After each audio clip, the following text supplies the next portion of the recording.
We welcome everyone. Bhagavad session.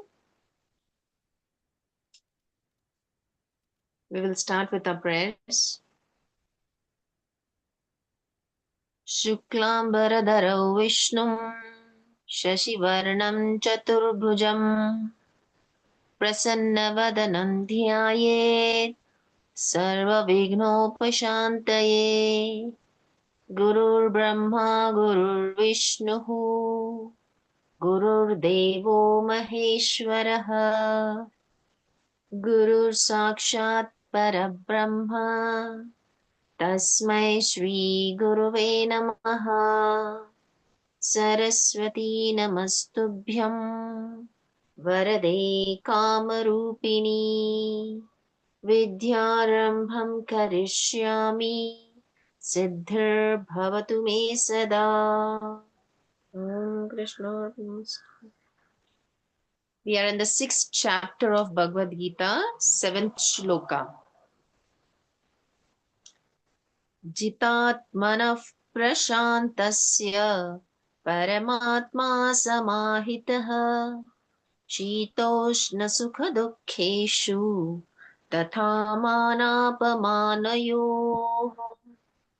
ज्ञानविज्ञानतृप्तात्मा कूटस्थो विजितेन्द्रियः युक्त इत्युच्यते योगी समलोष्टाश्मकाञ्चनः सृहुन्मित्रार्युदासीनमध्यस्तद्वेषबन्धुषु साधुष्वपि च पापेषु समबुद्धिर्विशिष्यते.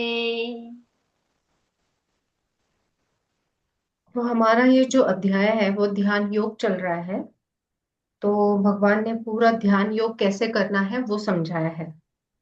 जिसने मन को जीत लिया है उसने पहले ही परमात्मा को प्राप्त कर लिया है, क्योंकि उसने शांति प्राप्त कर ली है। ऐसे पुरुष के लिए सुख दुख सर्दी गर्मी एवं मान अपमान एक से ही है।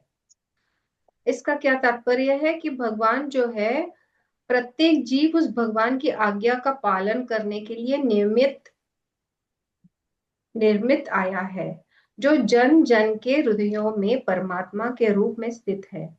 जो हमारा बहिर्रंग है, मतलब आउटसाइड जो है वो सारी माया है। तो जैसे हम अंदर की तरफ जाते हैं, तो जो ही मन की किसी योग्य पद्धति द्वारा वश में आ जाता है, क्योंकि हम अंदर की तरफ जाते हैं तो हम उस पे वश कर सकते हैं।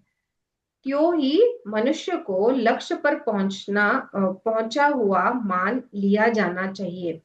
तो भगवान यही बता रहे हैं कि जिसने अपने मन को जीत लिया, क्योंकि मन ही जो है, जो इधर उधर उछलता रहता है, रेस्टलेस रहता है, चंचल है। तो अगर उसको हम वश में कर ले तो फिर हम तो परमात्मा को प्राप्त कर ही लेंगे, या वही रास्ते पे हम है, राइट। तो इसीलिए उसने शांति प्राप्त कर ली, क्योंकि वो एक के बाद एक के ही स्टेप्स है, राइट। अगर आपको शांति मिलती है तो परमात्मा मिलता है, परमात्मा मिलने की ओर हम जाते हैं, चल पड़ते हैं मन को कंट्रोल करते हुए। तो हमको तो शांति तो मिलनी है, शांति तो उसका बाय प्रोडक्ट ही हो जाता है। ओके।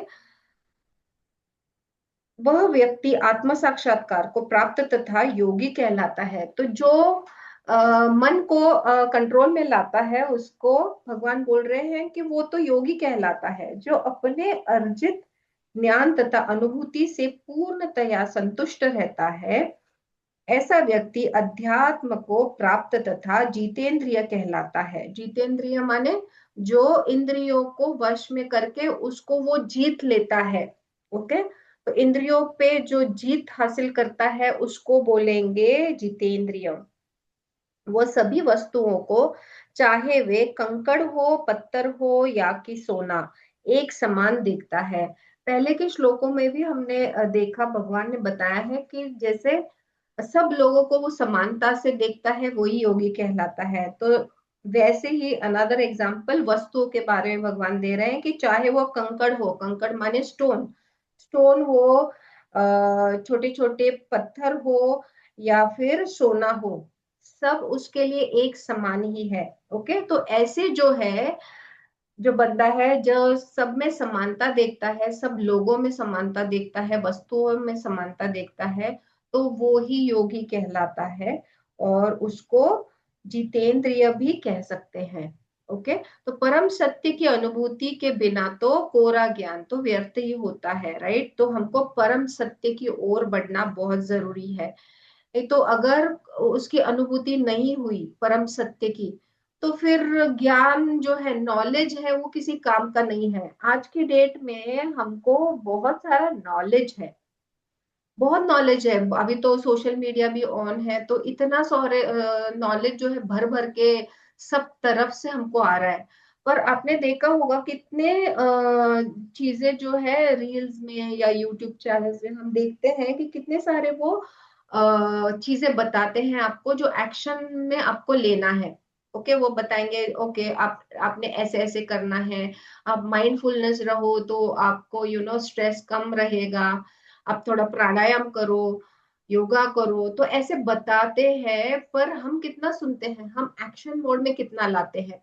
पर अगर किसी ने आपको पूछा कि मुझे ना बहुत स्ट्रेस हो रहा है, तो आप भी उसको बोलेंगे, हाँ थोड़ा सा योगा कर ले, प्राणायाम कर ले, मेडिटेशन कर ले, माइंडफुल रहे। तो ये सारी चीजों का हमको नॉलेज है, पर उसकी अनुभूति नहीं है, जो एक्सपीरियंस होता है। तो भगवान बता रहे हैं कि परम सत्य की अनुभूति के बिना कोरा ज्ञान व्यर्थ होता है। तो चाहे कितना भी हम नॉलेज क्यों ना अक्यूमुलेट करें, कितनी डिग्रियां भी क्यों ना हो, और सिर्फ पेपर ऑन पेपर डिग्री है, पर जो है उसका एक्सपीरियंस नहीं है। जैसे डॉक्टर्स भी, आप एक्सपीरियंस डॉक्टर के पास जाते हो, राइट, जो प्रैक्टिस करता है। सोचो, सिर्फ कार्ड पे नाम है, सिर्फ डिग्री है, और उसका क्लिनिक भी नहीं है, दवाखाना नहीं है, तो आप ऐसे डॉक्टर के पास जाओगे क्या? तो एक्सपीरियंस होना बहुत जरूरी है। यह भागवत गीता कृष्ण भावनामृत का विज्ञान है। मात्र संसारी विद्वत्ता से कोई कृष्ण भावना भावित नहीं हो सकता। जस्ट संसारी जो विद्वत्ता है, जो हम भौतिक लाइफ जो जी रहे हैं, उसमें हमको जो नॉलेज मिल रहा है, तो सिर्फ उतना ही ज्ञान काफी नहीं है। उसे विशुद्ध चेतना वाले व्यक्ति का सानिध्य प्राप्त होने का सौभाग्य मिलना चाहिए। तो ऐसा व्यक्ति हमको मिलना चाहिए जिसकी विशुद्ध चेतना है, मतलब एकदम प्योर वाला कॉन्शियस जो भी व्यक्ति है। अगर आप उनके सानिध्य में रहते हो, तो अगर उनका आपको उनके पास जाने का सौभाग्य मिलता है, तो फिर आपका तो मतलब ये लाइफ तो क्या हो गया, सफल ही हो गया समझो। ओके, जब मनुष्य निष्कपट हितैषियों, प्रिय मित्रों, तटस्थियों, मध्यस्थों, ईर्ष्यालुओं, शत्रुओं तथा मित्रों, पुण्यात्माओं एवं पापियों को समान भाव से देखता है, तो वह और भी उन्नत माना जाता है।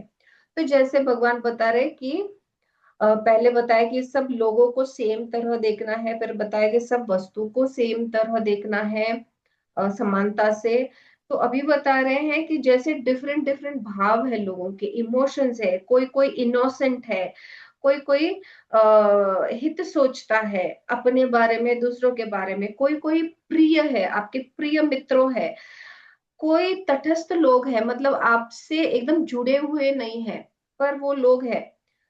तो कोई ईर्ष्यालु लोग है, जेलस होते हैं, एनवियस लोग है, कोई शत्रु है, आपके एनिमीज है, आपके कोई फ्रेंड्स है, कोई पुण्य आत्माएं हैं आपके साथ जुड़े हुए, और पापी भी आत्माएं हैं। तो ऐसे जो सारे जन आपके इर्द गिर्द है, आपके साथ चल रहे हैं, अगर आप उनको समान भाव से देखते हो, तो वह भी उन्नत माना जाता है। तो मतलब आप ये जो कृष्ण भावना भावित के रास्ते पे जो चल रहे हो, तो आप उन्नति ही करोगे, क्योंकि ये एक लक्षण है कि आप सही रास्ते जा रहे हो और आप अग्रसर हो रहे हो ये पाथ पे। Yes, next shloka. योगी युञ्जीत सततम् आत्मानं रहसि स्थितः एकाकी चित्तात्मा निराशीरपरिग्रहः शुचौ शि- शुचौ देशे प्रतिष्ठाप्य स्थिरमासनमात्मनः नात्युच्छ्रितन्नाति नात्युच्छ्रितन्नातिनीचं चैलाजिनकुशोत्तरम् तत्रैकाग्रं मनः कृत्वा यतचित्तेन्द्रियक्रियः उपविश्यासने युञ्ज्यात् योगमात्मविशुद्धये। योगी को चाहिए कि वह सदैव अपने शरीर, मन तथा आत्मा को परमेश्वर में लगाए, एकांत स्थान में रहे और बड़ी सावधानी के साथ अपने मन को वश में करे। उस समस्त आकांक्षाओं तथा संग्रह भाव की इच्छाओं से मुक्त होना चाहिए। तो किसको योगी कहेंगे, या योगी को क्या चाहिए, क्या करना चाहिए उसने, कि वो सदैव अपने शरीर और जो मन है और आत्मा है उसको परमेश्वर में लगाए। ओके, तो एक स्थान, एकांत स्थान में जाके अच्छी सावधानी से अपने साथ जो है, जो मन में क्या चल रहा है, जो मन हमारा इधर उधर भटक रहा है, तो उसको हम कंट्रोल में कैसे लाए, कि आपके जो डिजायर्स है, आपके जो विशेस है, और बहुत सारे आपके इमोशंस है, जो कलेक्टिव पूरे इमोशंस है ना, तो उसको उनसे हम मुक्त कैसे हो। ओके, तो ये हमको इसके ऊपर अध्ययन, स्टडी, उस पे एक्शन लेना बहुत जरूरी है। ये जो है, ये जब हम हमारा मन जो है, हमारे भाव जो है कंट्रोल में लाएंगे तो हम योगी बन जाएंगे, ऐसे भगवान कह रहे हैं। तो योगाभ्यास के लिए योगी एकांत स्थान में जाकर, अभी कैसे करना है ये चीजें, ओके, पहले तो भगवान बोल रहे हैं कि आप एकांत एकांत स्थान में जाकर आप आपने के जो कलेक्टिव इमोशंस जो है, आपके जो डिजायर्स है, विशेस है, तो उसको कंट्रोल करे। पर अभी कैसे करेंगे, तो भगवान ने उसका प्रोसीजर बताया है। तो वो प्रोसीजर क्या है, कि योगाभ्यास के लिए योगी एकांत स्थान में जाकर भूमि पर कृशा बिछा दे और उस पे फिर मृगछाला से ढके तथा ऊपर से मुलायम वस्त्र बिछा दे। तो पहले तो आपका आसन कैसे होना चाहिए वो बता रहे भगवान। तो जब हम योगाभ्यास करेंगे, तो योगाभ्यास जब हम करेंगे तो हम पहले एकांत स्थान में जाएंगे। ओके, सब गड़बड़ चल रही है आजू बाजू में, तो एक तो ऑलरेडी हमारा मन चंचल है, हमारे इमोशंस इधर उधर भागते रहते हैं, और सोचो सब आजू बाजू में भी सब आवाज एंड सब चीजें हो रही है, तो आपका ध्यान तो लग ही नहीं सकता, राइट। तो इसीलिए पहले तो हमने एक एकांत स्थान, एक कॉर्नर हमारा ढूंढ लेना चाहिए, चाहे वो घर में है या और किसी जगह। एक एकांत स्थान जो है वो जाकर आप ढूंढे, फिर वो भूमि जो है जहां पे आप बैठने वाले हो, वहां पे आप एक कृशा बिछा दे, मतलब एक आसन बिछा दे जहां पे आपको बैठना है। वो आसन के ऊपर फिर मृगछाला से उसको ढके। तो मृगछाला माने जो डियर है उसका जो स्किन होता है ना, वो ये अभी एकदम आइडियल है, हम तो ये नहीं ला सकते हैं, बट वो जो है आपने देखे होंगे काफी सारे आध्यात्मिक लोगों के फोटोज या योगियों के फोटोज, जिनमें वो ऐसे ही टाइगर की स्किन जो होती है या डियर की स्किन होती है उसके ऊपर वो बैठते हैं। ओके, तो फिर जो आप आसन पहले नीचे रखोगे, उसके ऊपर आप ये डियर का जो स्किन है उसको वो आसन को ढकोगे, और वो जो छाला है, जो स्किन है, उसके ऊपर आप एक मुलायम एकदम स्मूथ वाला वस्त्र आप बिछा देंगे। फिर आसन न तो बहुत ऊंचा हो न बहुत नीचा, यह पवित्र स्थान में स्थित हो। मतलब जहां पे भी आप बैठेंगे वो आप थोड़ा सा आजू बाजू देखना है कि बाबा किधर गंदा पानी नहीं ना आ रहा है, किधर स्मेल गंदी वाली नहीं है ना, टॉयलेट बाथरूम नजदीक नहीं ना, या कोई ड्रेनेज सिस्टम नहीं है ना, तो ये सारी जो एनर्जी फिर नहीं तो वो वहां से आ सकती है आपको। ओके। तो आपने जो है वो पवित्र स्थान में आप स्थित होना जरूरी है। और जो आप आसन लगाएंगे वो बहुत ऊंचा भी नहीं होना चाहिए, एकदम नीचा भी नहीं होना चाहिए। ओके। यह पवित्र स्थान में स्थित हो। योगी को चाहिए कि इस पर दृढ़ता पूर्वक बैठ जाए और मन, इंद्रियों तथा कर्मों को वश में करते हुए तथा मन को एक बिंदु पर स्थिर करके हृदय को शुद्ध करने के लिए योग अभ्यास करे। तो जो योग अभ्यास आपको पता है तो वो आप ये आसन में बैठ के आपको एकाग्र चित्त से बैठ के ये सारे इंद्रियों का कंट्रोल आपको लाना है। ओके। तो यहाँ पे दो लाइंस दिए गए हैं जो मैं पढ़ना चाहती हूँ कि कलयुग में अ, मोक्ष का एकमात्र साधन भगवान ने पवित्र नाम का कीर्तन करना है, कोई दूसरा मार्ग नहीं है। ये 3 बार भगवान ने दोहराया है कि ये कोई दूसरा मार्ग नहीं है, कोई दूसरा मार्ग नहीं है, कोई दूसरा मार्ग नहीं है। तो भगवान बता रहे कि अभी ये योग विधि तो वो बता रहे कि कैसे आसन होना चाहिए, फिर कैसे मन को कंट्रोल करना चाहिए, फिर कैसे एकाग्र चित्त से बैठना चाहिए पवित्र स्थान में। सारी चीजें तो बताई है, पर सोचो आप और हम तो ऐसे बैठते हैं, राइट? हमको तो मेडिटेशन पता है, फिर भी हमारा मन एकाग्र हो जाता है क्या? तो इतना इजी नहीं है, बहुत सातत्यता लगती है, परसिवियरेंस लगता है। कभी कभी एक जन्म से नहीं होता, बहुत सारे जन्म लेने पड़ते हैं ये सारी चीजों के लिए। तो भगवान बोल रहे कि मतलब ये जो कलयुग चल रहा है इसमें ये थोड़ा कठिन है। जैसे पहले भी भगवान बता रहे थे कि पतंजलि सूत्र तो उन्होंने बताए, तो वो भी जो हमने कल देखा वो थोड़े से डिफिकल्ट है, राइट? तो इजियर वे क्या है? तो भगवान बता रहे हैं कि इजियर वे जो है इस युग में मोक्ष का एकमात्र साधन भगवान के पवित्र नाम का कीर्तन है, दूसरा कोई नहीं है। तो अगर आप नामन कीर्तन करते हो, आप नाम जप करते हो तो कंटिन्यूअसली, क्योंकि मैंने आई थिंक बहुत बार ये बताया है कि जो मेडिटेशन आप करते हो या कोई साधना करते हो तो वो दिन में 1 घंटा 2 घंटे इतना ही हो जाता है।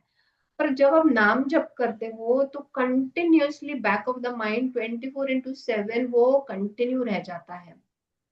कभी कभी तो मतलब जब आप दिन में कर रहे हो, आंखें खुली है, तब तो कंटिन्यू रहता है, पर जब सो भी जाते हो ना, तो सोते सोते भी इतना वो आपको दिमाग में चढ़ जाता है कि सोते हुए भी आप वो ही कंटिन्यूअसली करते रहते हैं।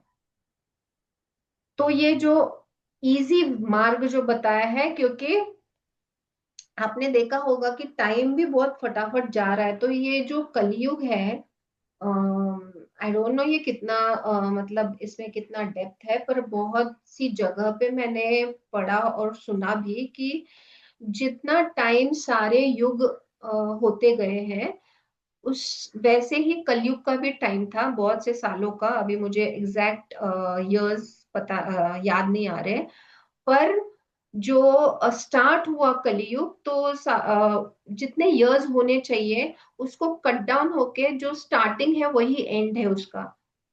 ओके। तो जो कलयुग जो स्टार्ट हो चुका है, तो वो आगे ना बढ़ते हुए है, बढ़ते हुए जो फर्स्ट पार्ट है उसका वही लास्ट पार्ट है। तो वो एक ही प्रणाली में सब कुछ होने वाला है, fast fast. Okay.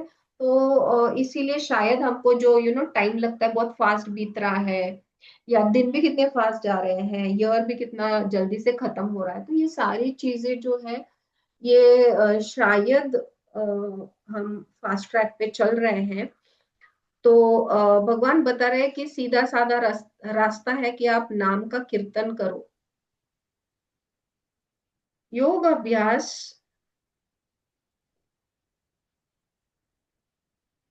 Yes Pallavi. Yeah. समङ्काय शिरो ग्रीवं धारयन्नचलं स्थिरः सम्प्रेक्ष्य नासिकाग्रं स्वं दिशश्चानवलोकयन् प्रशान्तात्मा विगतभीः ब्रह्मचारिव्रते स्थितः मनः संयम्य मच्चित्तः युक्त आसीत् मत्परः।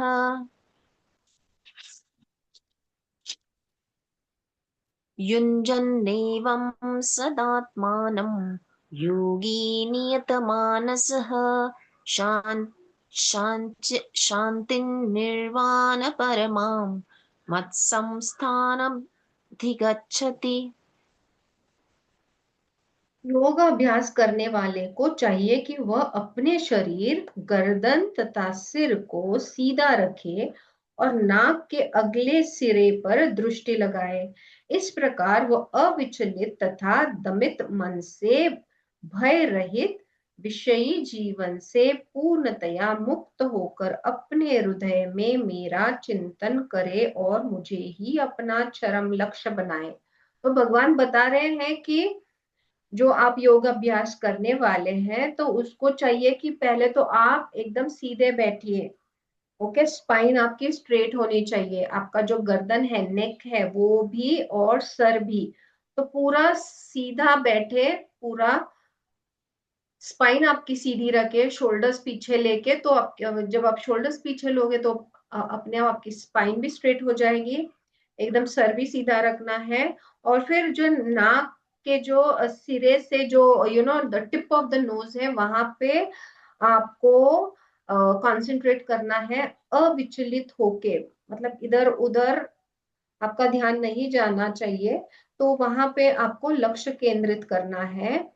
एंड फिर दमित मन से, फियर न होते हुए, जो भी मतलब जो भी दिमाग में चल रहा है उससे मुक्त होके आप जो है अपने हृदय में भगवान का नाम लेके उनका चिंतन करना चाहिए। और वही आपका चरम लक्ष्य, मतलब वही आपकी टॉप मोस्ट, उस वक्त के लिए टॉप मोस्ट प्रायोरिटी, और वही आपका पर्पस होना चाहिए। तो इस प्रकार आप योगाभ्यास कर सकते हैं। ओके, ये पढ़ने में बहुत इजी है बट करने में इट्स नॉट सो इजी। इस प्रकार शरीर, मन तथा कर्म में निरंतर संयम का अभ्यास करते हुए संयमित मन वाले योगी को इस भौतिक अस्तित्व की समाप्ति पर भगवत धाम की प्राप्ति होती है। तो अगर आप इस प्रकार से आपका शरीर जो है, आपका मन है और आपके जो कर्म है, वो कंटिन्यूअसली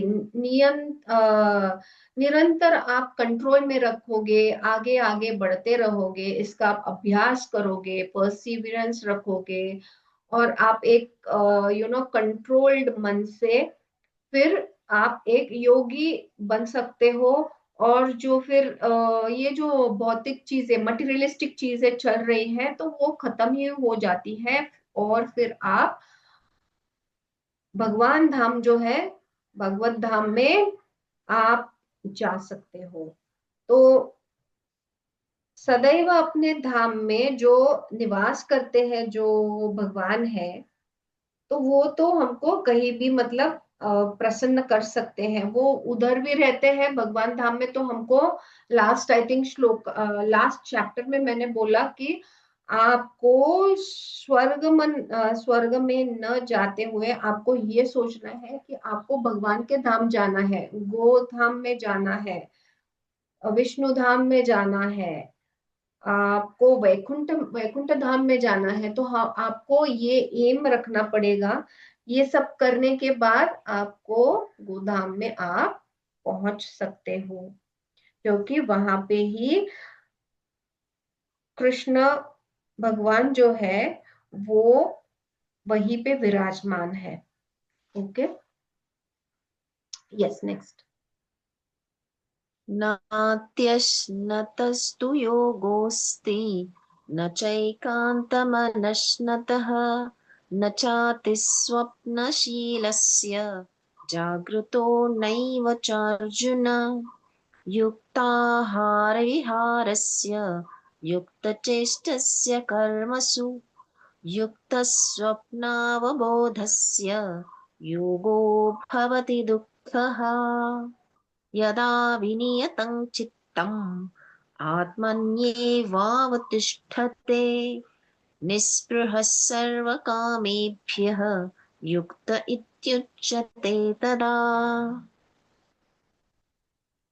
कि अर्जुन, जो अधिक खाता है या बहुत कम खाता है, जो अधिक सोता है अथवा जो पर्याप्त नहीं सोता, उसके योगी बनने की कोई संभावना नहीं है। भगवान क्या बता रहे हैं कि जो जो भी है, आप अगर कंट्रोल में नहीं है, मतलब अधिक खा रहे हो, कम खा रहे हो, ज्यादा सो रहे हो, कम सो रहे हो, मतलब कोई आप सेंट्रलाइज नहीं हो, तो फिर आपको योगी मतलब आप योगी नहीं बन सकते हैं।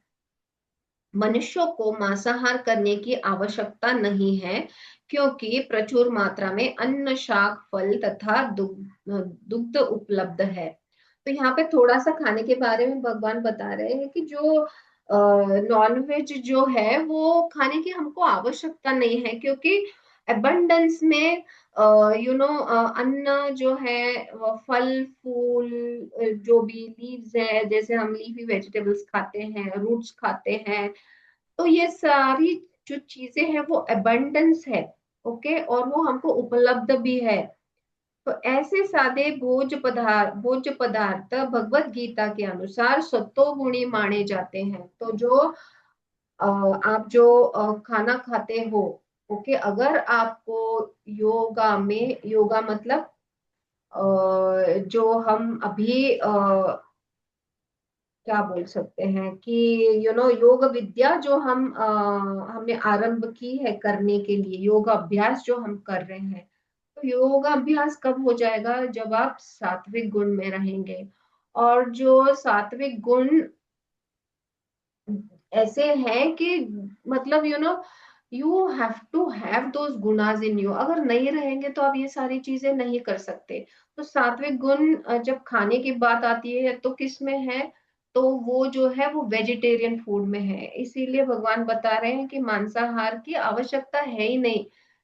हाँ बाबा, अगर आपको ये सारी चीजें योग अभ्यास नहीं करना है, ध्यान नहीं लगाना है, ध्यान योग नहीं करना है, फिर तो मतलब ये छोड़ ही दो टाइप्स। ओके, तो ऐसे हाँ, मांसाहार तो तमोगुणियों के लिए है। अतः जो लोग मांसाहार करते हैं, मद्यपान करते हैं, धूम्रपान करते हैं और कृष्ण को भोग लगाए बिना भोजन करते हैं, वे पाप कर्मों का भोग करेंगे, क्योंकि वे केवल दूषित वस्तुएं खाते हैं।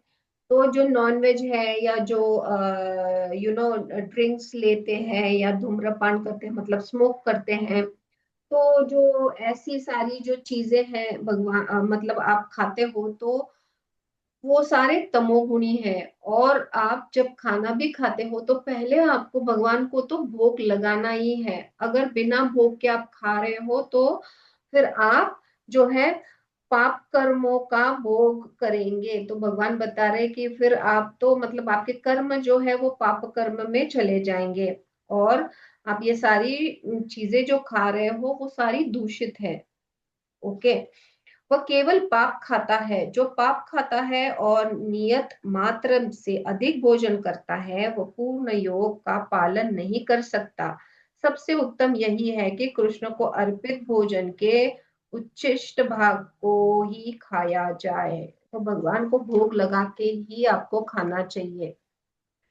मनुष्य को प्रतिदिन 6 घंटे से अधिक नहीं सोना चाहिए। जो व्यक्ति 24 घंटों में से 6 घंटों से अधिक सोता है, वह अवश्य ही तमोगुणी है।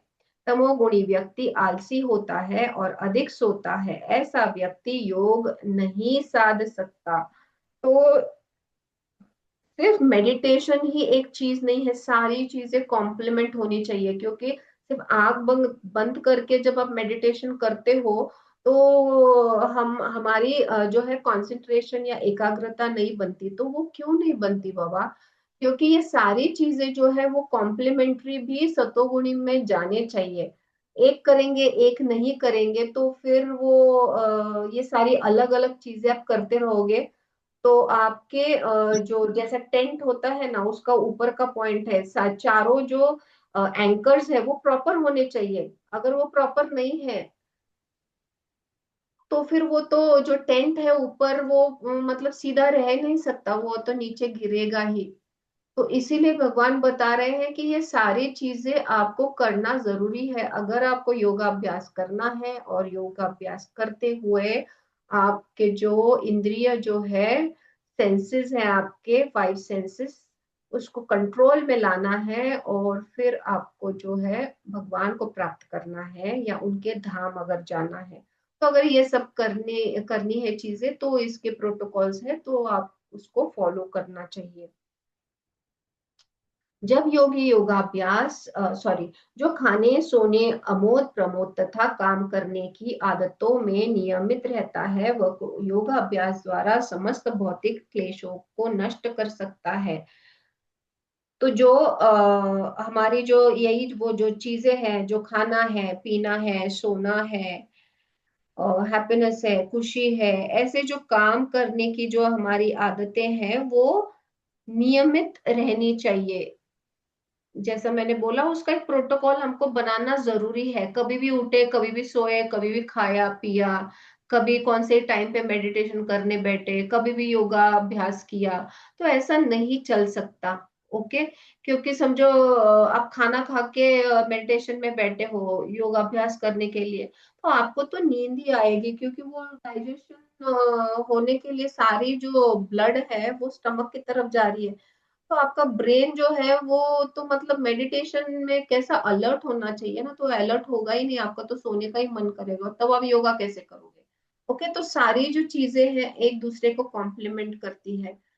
नित्य एवरी टाइम ज्यादा सोते रहेंगे या कम सोते रहेंगे तो फिर आलसी बन जाएंगे। सोचो, आलसी अगर हो गया तो आप कितनी देर तक आपकी स्पाइन को स्ट्रेट रखते हुए आप कंसंट्रेशन कर सकते हैं? नहीं कर सकते। ओके। तो ये सारी चीजें जो है आपके शरीर के लिए, मन के लिए, ये सारी चीजें इंपॉर्टेंट है। ये सब आप धीरे धीरे प्रैक्टिस करोगे तो फिर ये जो योगाभ्यास जो है वो इजी इजी होता जाएगा। जब योगी योगाभ्यास द्वारा अपने मानसिक कार्यकलापों को वश में कर लेता है और अध्यात्म में स्थित हो जाता है, अर्थात समस्त भौतिक इच्छाओं से रहित हो जाता है, तब वो योग में सुस्थिर कहा जाता है। मतलब ये सारी चीजें जब वो करता है, सब प्रोटोकॉल्स फॉलो करता है, तब हम उस व्यक्ति को बोल सकते हैं कि वो योग में स्टिलनेस में आ गया है, मतलब सुस्थिर कहा जाता है उसको। तो साधारण मनुष्य जो है, साधारण मनुष्य की तुलना में योगी के कार्यों में ये विशेषता होती है कि वह समस्त भौतिक इच्छाओं से मुक्त रहता है।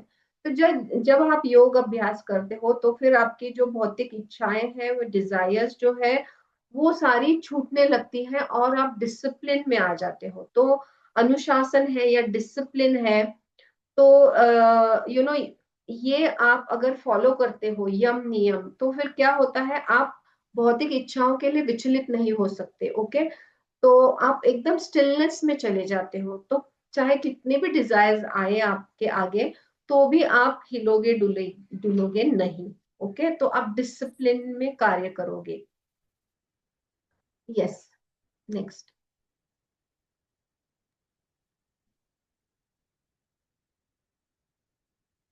यथा दीपो निवातस्थः सोपमा स्मृता योगिनो यतचित्तस्य युञ्जतो योगमात्मनः यत्रो परमते चित्तं निरुद्धै योगसेवया यत्र चैवात्मनात्मानं पश्यन्नात्मनि तुष्यति सुखमात्स्यन्तिकै यत्तद् बुद्धिग्राह्यमतीन्द्रियम् वेत्ति यत्र न चैवायम् स्थितश्चलति तत्त्वतः। Can you read the next two, 22 and 23 in my book? They all together only.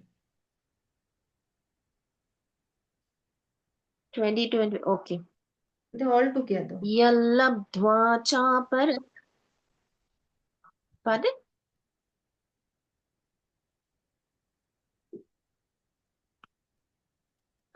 यल्लब्ध्वा चापरल्लाभम् मन्यते नाधिकं ततः यस्मिन् स्थितो न दुःखेन गुरुणापि विचाल्यते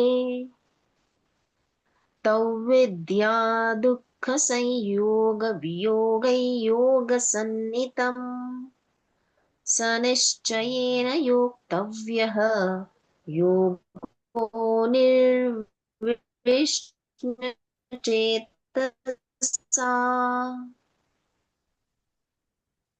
जिस प्रकार वायु रहित स्थान में दीपक हिलता डुलता नहीं, उसी तरह जिस योगी का मन वश में होता है वह आत्म तत्व के ध्यान में सदैव स्थिर रहता है। तो भगवान एग्जाम्पल दे रहे हैं कि जहाँ पे वायु नहीं है, ओके, वायु रहित स्थान मतलब जहाँ पे हवा नहीं है, तो अगर आप दिया जलाते हो तो वो जो लैंप है, जो फायर, जो यू नो दिए का जो व्हाट डू यू से दीपक जो है, वो अगर वायु नहीं है, एयर नहीं है, तो इधर उधर हिलता डुलता नहीं है, राइट, वो स्थिर रहता है। तो इसी तरह जब आप आत्म तत्व में ध्यान लगाते हो, ओके, आप कंसंट्रेट करते हो, ध्यान लगाते हो, तो आप एकदम स्थिर हो जाते हो, स्टिलनेस में चले जाते हो। सिद्धि की अवस्था में, जिसे समाधि कहते हैं, मनुष्य का मन योगाभ्यास के द्वारा भौतिक मानसिक क्रियाओं से पूर्णतया संयमित हो जाता है।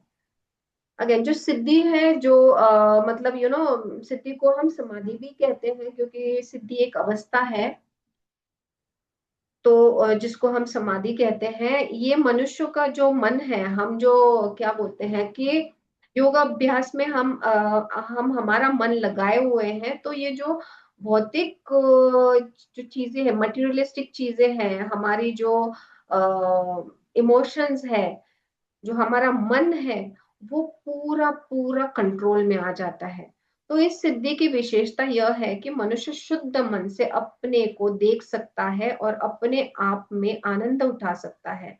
तो जब आप इस अवस्था में सिद्धि की अवस्था में चले जाते हो, तो फिर आप पूरे तल्लीन हो जाते हो। You go into yourself, introspect yourself, and फिर आप आपको एक आउटसाइड चीजें जरूरी नहीं होती है आनंद देने के लिए। आप अपने ही इसमें मगन रह के आनंद महसूस कर सकते हो। इस प्रकार स्थापित मनुष्य कभी सत्य से विफल नहीं होता, और इस सुख की प्राप्ति हो जाने पर वह इसे बड़ा कोई दूसरा लाभ नहीं मानता। तो ऐसा हैप्पीनेस मिलता है, आप अपने ही धुन में रहते हो, तो आपको किसी बाहरी चीजों की जरूरत ही नहीं होती है। तो यही सबसे बड़ा सुख है, सबसे बड़ा आनंद है। ऐसी स्थिति को पाकर मनुष्य बड़ी से बड़ी कठिनाई में भी विचलित नहीं होता। यह निसंदेह भौतिक संसर्ग से उत्पन्न होने वाले समस्त दुखों से वास्तविक मुक्ति है।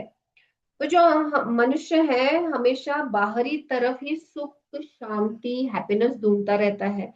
तो अगर आप ये सिद्धि की अवस्था में चले जाते हो, तो आप आंतरिक अंदर की तरफ जाते हो। और जब आप वहां जाके, जब आपको सारी सच में चीजें जो पता चलती है कि बाहरी चीजों से तो मैं सुखी रह ही नहीं सकता, हैप्पीनेस तो मेरे अंदर है, क्योंकि अगर मैं अंदर से हैप्पी नहीं हूं, तो फिर बाहरी चाहे जितनी भी चीजें हो, जैसा मोबाइल है या गाड़ी है, वो तो भौतिक है, राइट।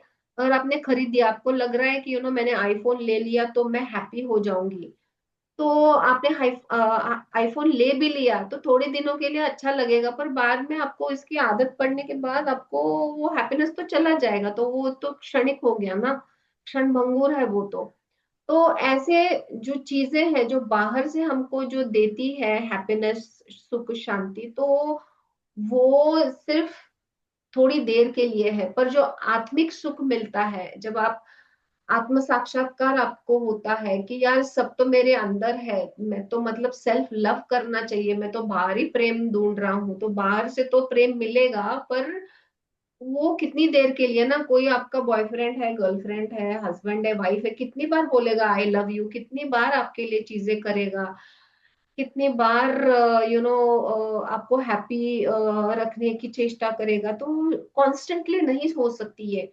तो फिर आप कितना मतलब बाहर ढूंढोगे। तो पहले तो आप परिपूर्ण, आपके ही अंदर सारी चीजें हैं, तो अंदर जाके आप थोड़ा सा, जब आप अंदर जाके देखेंगे और जब आप खुशी महसूस करोगे तो आपको, आपकी जो अंदर वाली चीज है ना वो बाहर झलकती है। तो जब आप अंदर से खुश हैं तो जो बाहर के लोग हैं ना वो भी अपने आप खुश हो जाते हैं। Is the other way round, हमको लगता है कि बाहर वाली जब खुशी होगी तब मैं खुश हो जाऊंगा अंदर, but it is not like that. तो पहले तो आपको अंदर जाके खुद को जो है सेल्फ लव करना पड़ेगा, आपको आपका हार्ट का कॉन्ग्रुएंस लेना पड़ेगा। और फिर जब अंदर से आप खुश रहोगे, आप पीसफुल रहोगे, तो बाहर चाहे कितनी भी अशांति क्यों ना हो, आप तो एकदम स्थिर रहोगे, राइट। तो भगवान वही बता रहे हैं। एंड जब हम योगा अभ्यास करते हो तो आप इंटरेस्टेड भी नहीं रहते हो बाहर क्या चल रहा है। तो वो बहुत इम्पोर्टेंट है। Thank you. Yes, next, next shloka please. संकल्प प्रभवान कामान त्यक्त्वा सर्वान् शेषतः मनस्सैवेन्द्रियग्रामं विनियम्य समन्ततः शनैः शनैश्रुपरमे बुद्ध्या धृतिगृहीतया आत्मसंस्थं मनः कृत्वा न किञ्चनदपि चिन्तयेत् यतो यतो निश्चरति मनश्चञ्चलमस्थिरं ततस्ततो नियम्यैतत् आत्मन्येव वशं नयेत् प्रशान्तमनसं ह्येनं योगिनं सुखमुत्तमम् उपैति शान्तरजसं ब्रह्मभूतमकल्मषम्।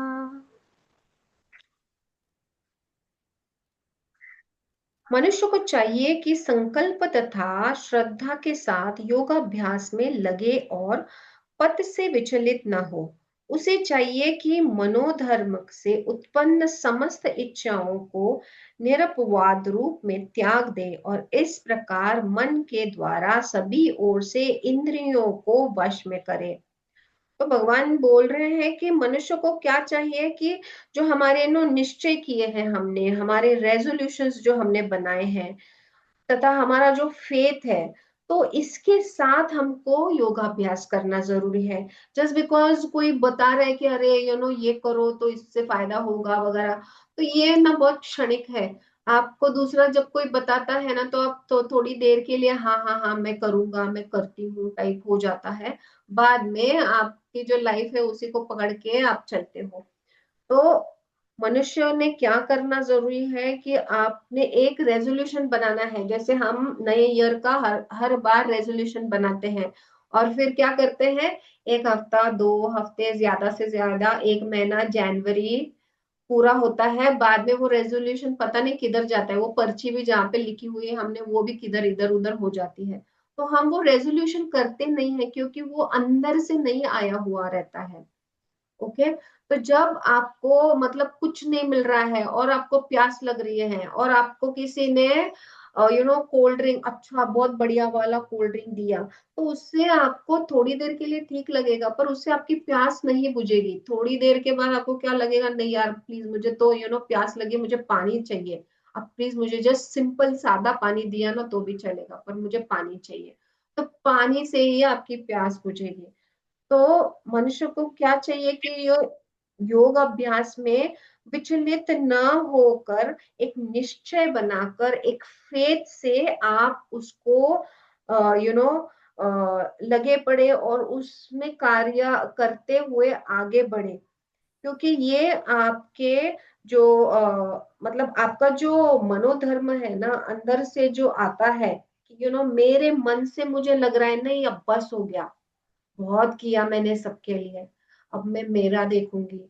वो जब आता है ना, जब आपका पूरा वो जो गड़ा है वो भर जाता है, तो फिर जब आप ये सारी चीजें करते हो तो फिर वो मतलब बहुत ही इजी हो जाता है। एंड फिर आप जो इच्छाएं हैं, आपके डिजायर्स है, तो उसको आप आराम से त्याग कर सकते हो। ओके। तो इस प्रकार आपका जो मन है वो भी आप बहुत ही इजीली, आपकी जो डिजायर्स है उसको आप कंट्रोल कर सकते हो। तो यहाँ पे ना ये बुक में एक एग्जांपल दिया है, तो मैं छोटा सा आपको बताती हूँ कि एक स्पैरो होता है। एंड वो क्या करता है, एक समुद्र के तट पर वहां पे वो उसके ना एग्स ले करता है। और जब समुद्र की जो वेव आती है, तो वो क्या करती है, वो सारे एग्स को ना उसके वो ले जाती है। तो वो स्पैरो बेचारा है ना, वो बहुत गुस्सा होता है। और वो समुद्र को बोलता है कि तूने ऐसा कैसे किया, मेरे जो एग्स थे वो सारे तूने ले लिए टाइप्स। तो वो जो स्पैरो है, वो अपनी बीक है ना समुद्र के अंदर डालता है। और वो चाहता है कि वो सारा पानी जो है, समुद्र का पानी, वो धीरे धीरे उसको एब्जॉर्ब एब्जॉर्ब नहीं, उसको उसके बीक में लेके, मतलब वो समुद्र को ड्राई करे ताकि उसको उसके अंडे मिले। ओके। तो ये जो उपहास है, जो वो स्पैरो ट्राई कर रहा है करने को, ये उपहास ही है ना, और क्या है। तो ये जो ये कार्य जो वो जो स्पैरो कर रहा है, जो वो समुद्र इतना विराट है, तो वो कैसे ऐसे कर सकेगा ना। पर जब गरुड़ भगवान जो है वो ऊपर से देखते हैं कि ये यार ये छोटा सा स्पैरो ये क्या करना चाह रहा है, पर वो अच्छे भाव से एंड बड़े अच्छे इंटेंशन से वो कर रहा है, तो फिर भगवान ये जो गरुड़ जी है वो नीचे आके उनकी मदद करते हैं। ओके। तो ये एक क्या बोल सकते हैं, ये एक छोटा सा एग्जाम्पल है कि अगर हम कोई संकल्प के साथ हम नियमों नियमों का जो है पालन करते हैं, तो भगवान निश्चित रूप से उसकी सहायता करता है। क्योंकि जो अपनी सहायता आप करते हैं, भगवान उनकी सहायता करता है। तो आप जस्ट बैठे रहेंगे और बोलेंगे भगवान को कि नहीं, मेरा मेडिटेशन होना चाहिए, मैं कितना बैठती हूँ। तो नहीं, पहले तो आपको बाकी की सारी चीजों को कॉम्प्लीमेंट करना पड़ेगा उसके लिए। अगर आप बोलते हो कि ना मुझे ये चाहिए वो चाहिए, कितनी सारी हमारी डिजायर्स होती है, और आप उसके लिए हाथ पैर मारोगे ही नहीं, ओके, तो कैसे मिलेगा आपको। आप मतलब लॉटरी क्या एवरी टाइम मिलती है क्या, नहीं। तो आपको बड़े अच्छे इंटेंशन से आपने संकल्प करना बहुत जरूरी है, एक रेजोल्यूशन करना जरूरी है कि ओके बाबा, मेरा तो ये पर्पस है, और इसके लिए मैं ये सारा करूंगी। और फिर जैसे बोलते हैं ना, यूनिवर्स आके आपको हेल्प ही कर देती है, क्योंकि आप इतने लगे हुए होते हो वो चीज को पाने के लिए।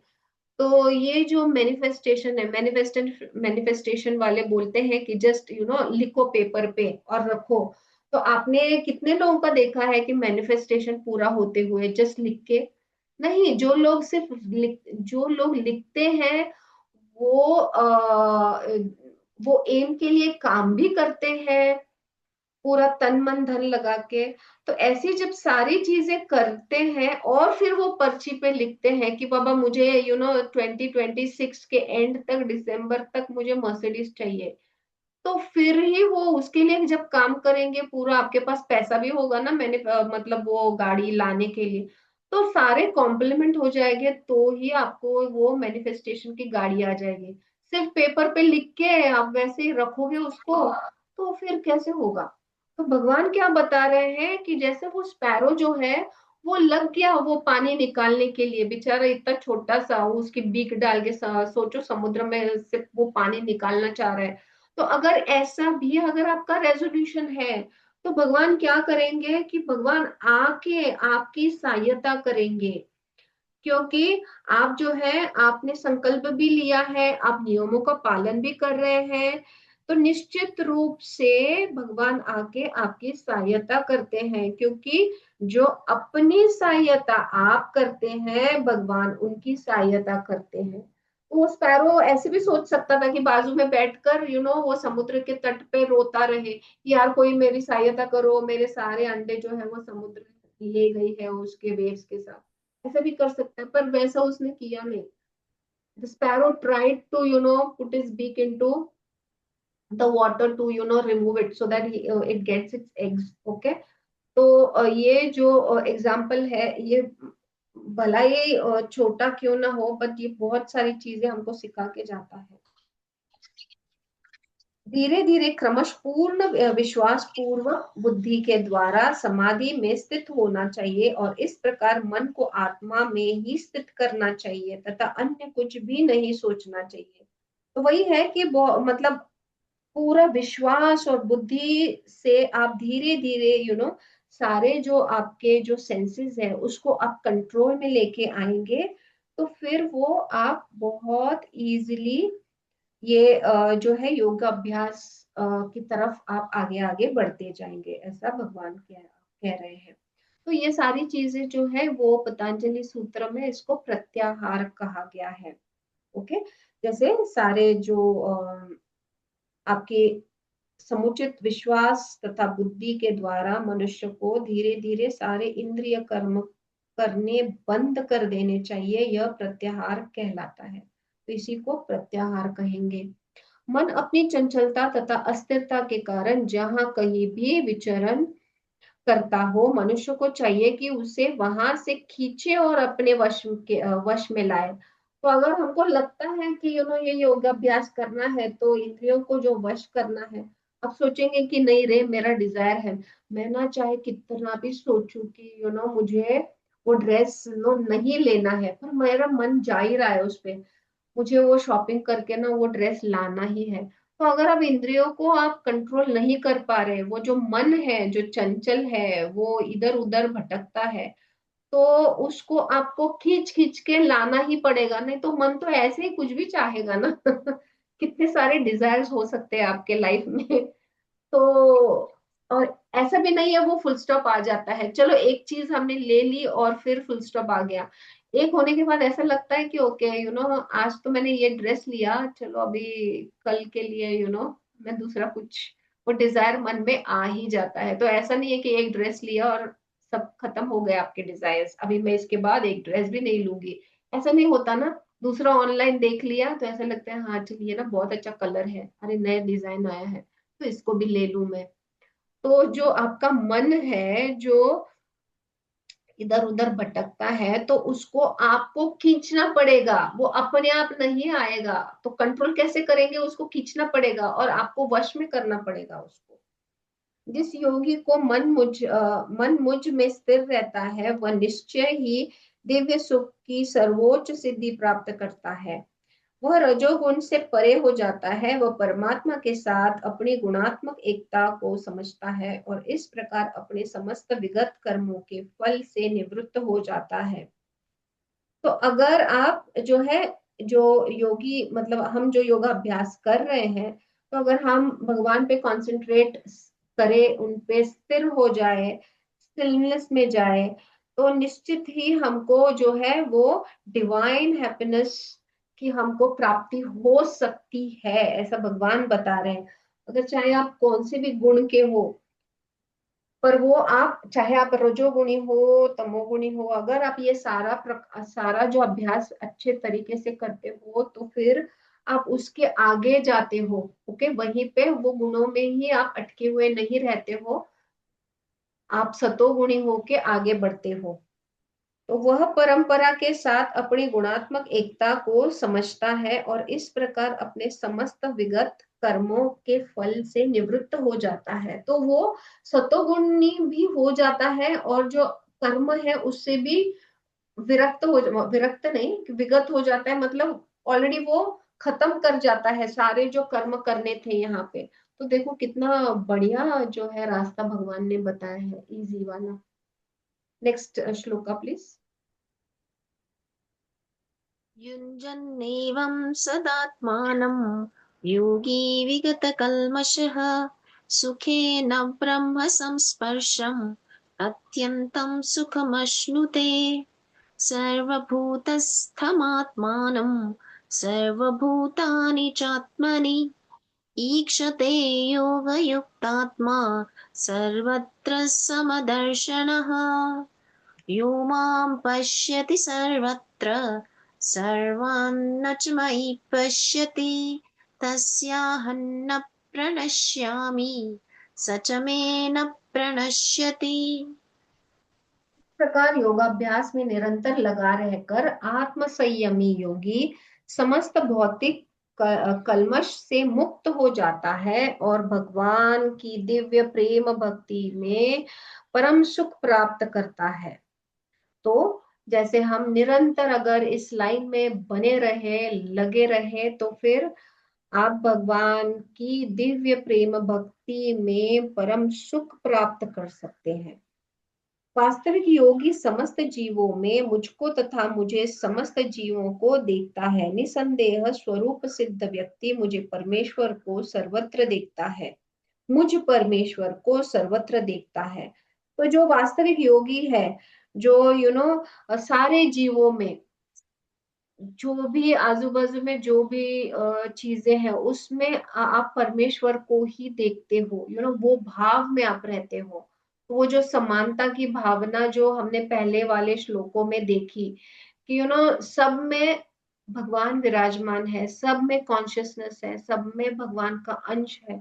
तो अगर आप उस तरह से आप देखते हो तो आप योगी हो, और निसंदेह आप जो भगवान का जो स्वरूप सिद्ध जो आ, मतलब जो मूर्ति है वो आप सब में देखते हो। जो मुझे सर्वत्र देखता है और सब कुछ मुझ में देखता है, उसके लिए न तो मैं कभी अदृश्य होता हूँ, न वो मेरे लिए अदृश्य होता है।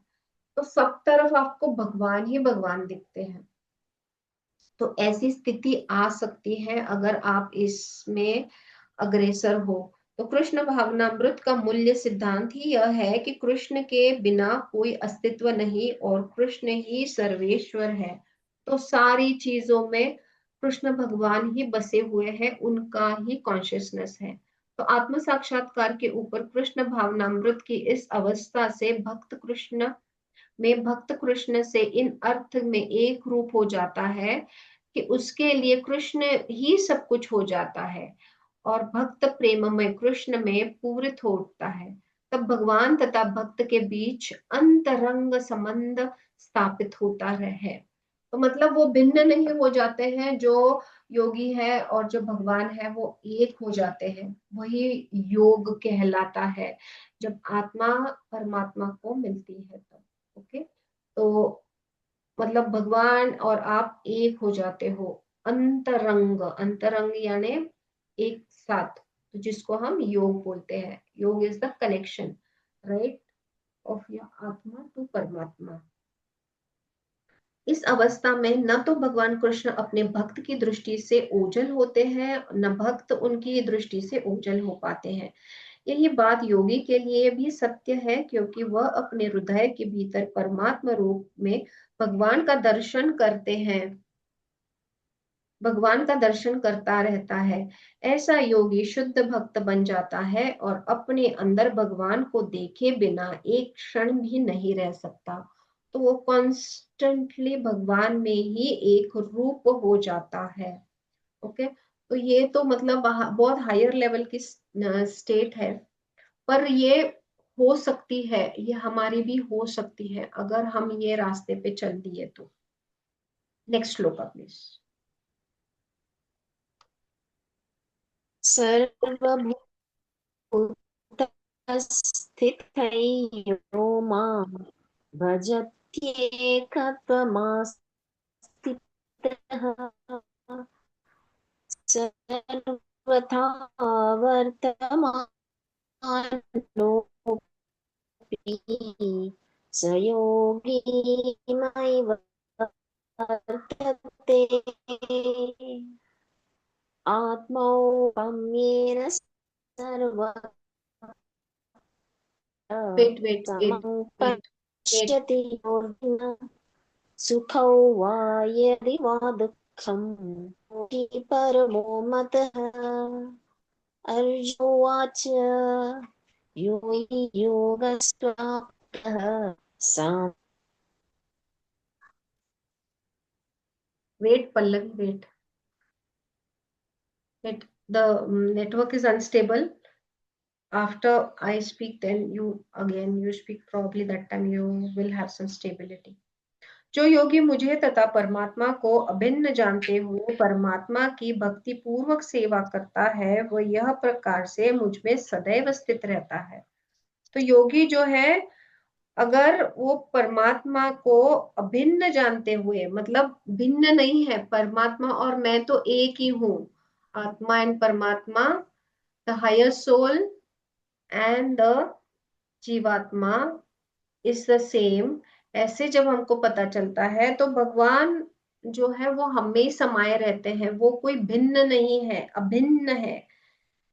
तो ये भक्ति से, भक्ति पूर्वक जो सेवा करता है उसी को ऐसा फील हो जाएगा कि भगवान हमेशा कॉन्स्टेंटली मेरे साथ है।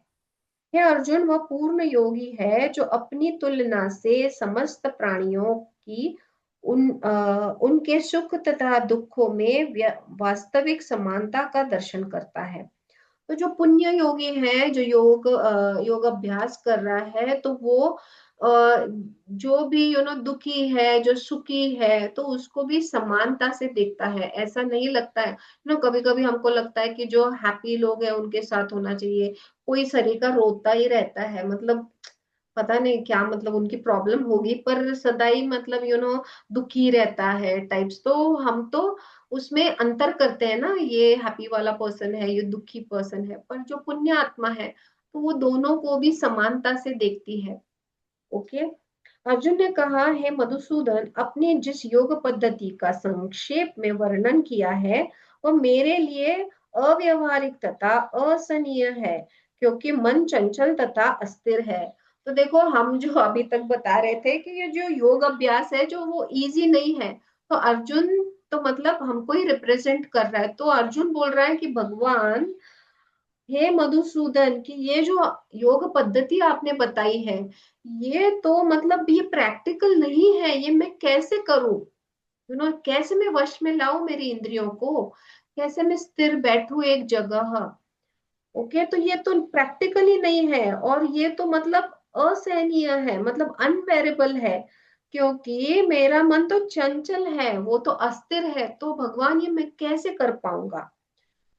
तो अर्जुन जो है वो मतलब जैसा हमको ही रिप्रेजेंट करते हुए ये सब हमारे जो मन में चल रहा है वही भगवान से बोल रहे हैं कि हे कृष्ण, चूंकि मन चंचल अस्थिर है, उछलता है, मतलब बाउंस होता है, स्टबन है तथा अत्यंत बलवान भी है, अतः मुझे इसे वश में करना वायु को वश में करने से भी अधिक कठिन लगता है। तो अर्जुन बोल रहा है कि भगवान, मेरा कैसा मन है, इतना उछलता रहता है, इधर उधर भटकता है, क्या क्या नहीं करता, कितना चंचल है, स्टबन भी है, मैं कितना भी चाहूं कि नहीं ये राइट है, तू ये गलत है मत कर, फिर भी हम स्टबननेस में चले जाते हैं। तो ये मैं इंद्रियों को कैसे मैं कंट्रोल कर पाऊंगा। तो भगवान ये सॉरी कृष्ण ये अर्जुन एग्जांपल दे रहा है कि शायद मैं जो हवा है उसको मैं कंट्रोल कर पाऊं, पर मेरा मन जो है, वो मेरे जो इंद्रिय है इनको मैं कैसे कंट्रोल कर पाऊंगा। तो भगवान कृष्ण ने कहा कि हे महाबाहो कुंती पुत्र, निसंदेह चंचल मन को वश में करना अत्यंत कठिन है, किंतु उपयुक्त अभ्यास द्वारा तथा विरक्ति द्वारा ऐसा संभव है। तो भगवान ने जो भी योग पद्धति बताई है, अर्जुन को बता रहे हैं कि हे कुंती पुत्र, यस, मुझे ये पता है कि ये कैसा मन है, कितना चंचल है, ये तो मुझे पता है, पर मैंने जो आपको योग पद्धति बताई है और विरक्ति बताई है, तो अगर आप ये सब करते हो तो ये कठिन चीज जो लग रही है वो इतनी भी कठिन नहीं है, योग अभ्यास से वो धीरे धीरे आप उसको कर पाओगे, ऐसे भगवान बता रहे हैं। जिसका मन उच्च खल है, उनके लिए आत्म साक्षात्कार कठिन कार्य होता है, किंतु जिसका मन संयमित है और जो समुचित उपाय करता है उसकी सफलता ध्रुव है, ऐसा मेरा मत है। तो कृष्ण भगवान बता रहे हैं कि यस, मुझे पता है कि कैसा मन जो है वो उछलता है, पर जो एंड आत्म साक्षात्कार भी कठिन है, राइट, पर जिसका मन जो है वो स्टेबल है, तो वो जो है वो मन को स्थिर रखने के लिए प्रॉपर अप्रोप्रिएट चीजें करेगा। और फिर जब वो अप्रोप्रिएट चीजें करते हुए जो आपके जो इंद्रिय है, मन है, उसको वश में कर लेगा, कंट्रोल कर लेगा, तो वो सफल हो जाएगा। वो ध्रुव की तरह, ध्रुव तारा जो कैसा स्थिर होता है ना आकाश में, तो वैसे आप सफल हो जाओगे। आपका जो मन है वो, आपका मन पूरा जो है वो कंट्रोल में आ जाएगा। ओके, ऐसे भगवान बता रहे हैं। Yes Pallavi, you can read all of them together. I hope you are stable. Oh she, we have lost her. Okay okay, ठीक है, will go to the next. Arjun ने कहा, हे कृष्ण, उस असफल योगी की गति क्या है जो आप प्रारंभ में श्रद्धा पूर्वक आत्म साक्षात्कार की विधि ग्रहण करता है, किंतु बाद में भौतिकता के कारण उससे विचलित हो जाता है और योग सिद्धि को प्राप्त नहीं कर पाता। तो अर्जुन कह रहा है कि ठीक है भगवान, आप बता रहे हो ये रास्ता, पर अभी अगर मैं ये रास्ते पे चल दूं, और प्रारंभ है मतलब शुरुआत में ठीक है, हम सब, जैसे मैंने एग्जांपल दिया, हमारे न्यू ईयर का रेजोल्यूशन, शुरुआत तो हम ठीक ठाक करते हैं, हम फॉलो भी करते हैं उसको। पर बाद में अगर मैं प्रारंभ में श्रद्धा पूर्वक मैं ये सारा ग्रहण करूं, पर किंतु बाद में जो है अगर मैं विचलित हो जाऊं, तो फिर मुझे तो योग सिद्धि प्राप्त मैं नहीं कर पाऊंगा। करेक्ट।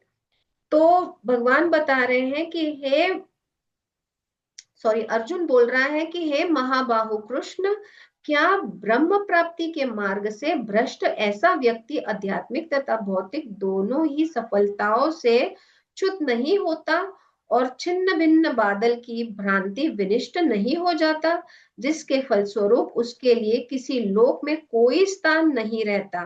तो अगर आप इस रास्ते पे चले हो और आप सफलता नहीं पाओगे, तो फिर वो जो है बंदा जो है वो असफल होके छिन्न विच्छिन्न नहीं हो जाएगा। तो ये ऐसा अर्जुन जो है वो बता रहा है कि वह न तो भौतिक सुख भोग पाता। ये जो बंदा है जो सीधे रास्ते पे, मतलब अगर शुरुआत भी उसने अच्छी की, पर वो भटक गया, बीच में छूट गया किसी ना किसी वजह से, कंट्रोल उसका पूरी तरह से छूट गया, तो फिर क्या होगा कि वह न तो वो भौतिक सुख भोग पाता है, न आध्यात्मिक सफलता को प्राप्ति कर सकता है, उसका कोई स्थान ही नहीं रहता है।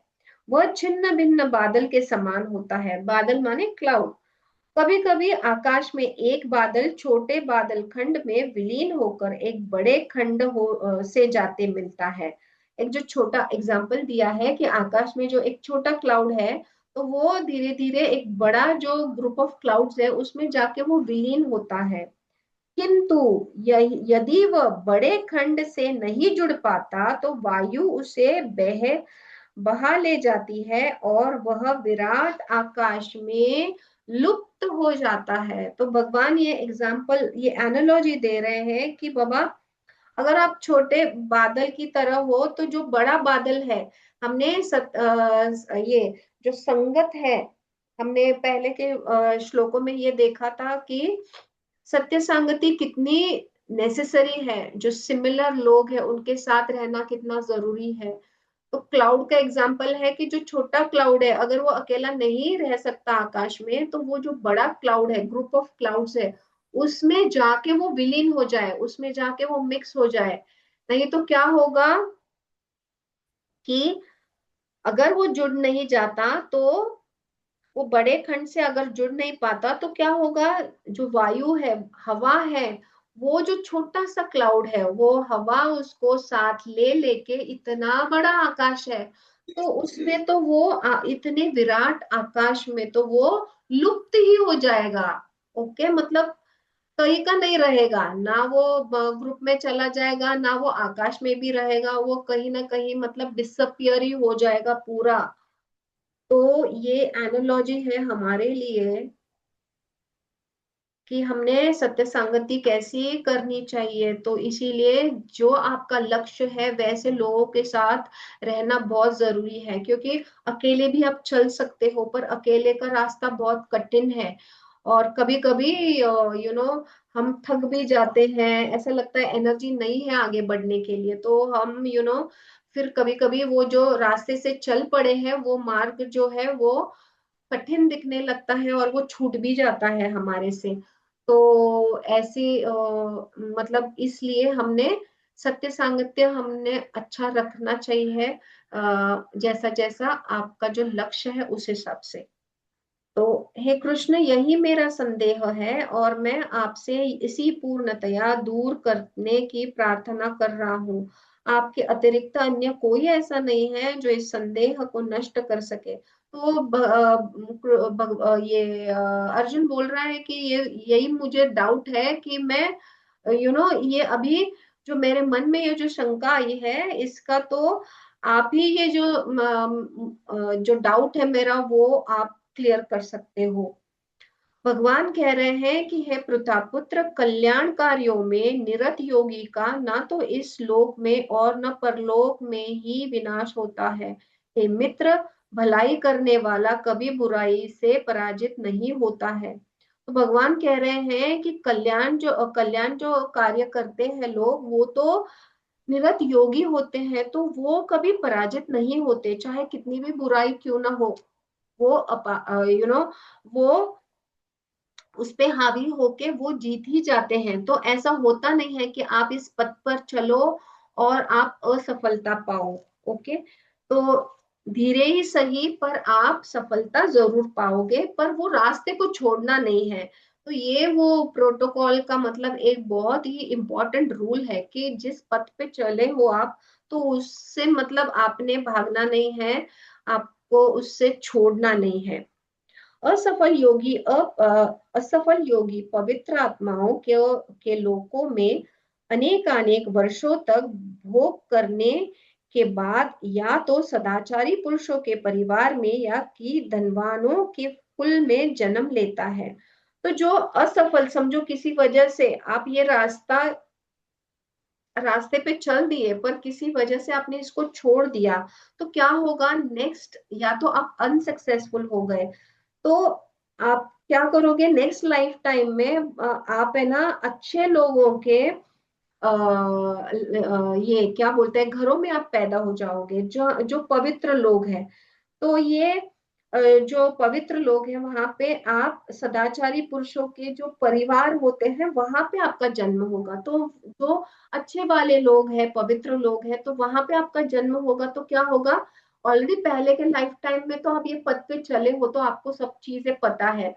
तो आगे इसको ही हमको कंटिन्यू करना है। जो आत्मा जो हमने बोली वो जो रिकॉर्ड्स में, तो आपने जो पहले के लाइफ टाइम में किया है वो तो वहां पे रिकॉर्डेड है, राइट। तो उसके आगे बढ़ना है। तो आप ऐसे घर में जन्म लोगे जहां पे ये ऑलरेडी ऐसी चीजें कार्यान्वित है, जहां पे आपको संधि दी जाती है कि उससे आगे बढ़ो, राइट। या अथवा यदि दीर्घ काल तक योग करने के बाद असफल होते हो, मतलब बहुत टाइम तक आप लगे रहे वो पथ पर किसी न किसी वजह से आप अनसक्सेसफुल हो, तो ऐसे जो लोग हैं वो नेक्स्ट लाइफ टाइम्स में योगियों के घर में पैदा होते हैं, जहाँ पे अति बुद्धिमानी लोग होते हैं। और निश्चित ही इस संसार में ऐसे जन्म दुर्लभ है। तो पहले के लोग वो जो सन्यासी साधु ऐसे जो होते थे, आध्यात्मिक जहाँ पे बहुत सारा प्रोत्साहन दिया जाता है, आगे बढ़ाने के लिए दिया जाता है, ऐसी फैमिलीज। तो ऐसी फैमिलीज में हमारा जन्म होगा जहाँ पे ऑलरेडी स्पिरिचुअलिटी एंकर्ड है। तो अगर आप ऑलरेडी मतलब किसी वजह से आप लॉन्ग रन में ये पाथ पे चल रहे हो पर किसी वजह से आप आगे नहीं बढ़ पाते, तो नेक्स्ट लाइफ टाइम में ऐसे आप ऐसे कुलों में जन्म लोगे जहाँ पे अध्यात्म मतलब पहले से है। तो आप क्या होगे, एज अ बेबी ही आप उसमें एंकर कर जाओगे।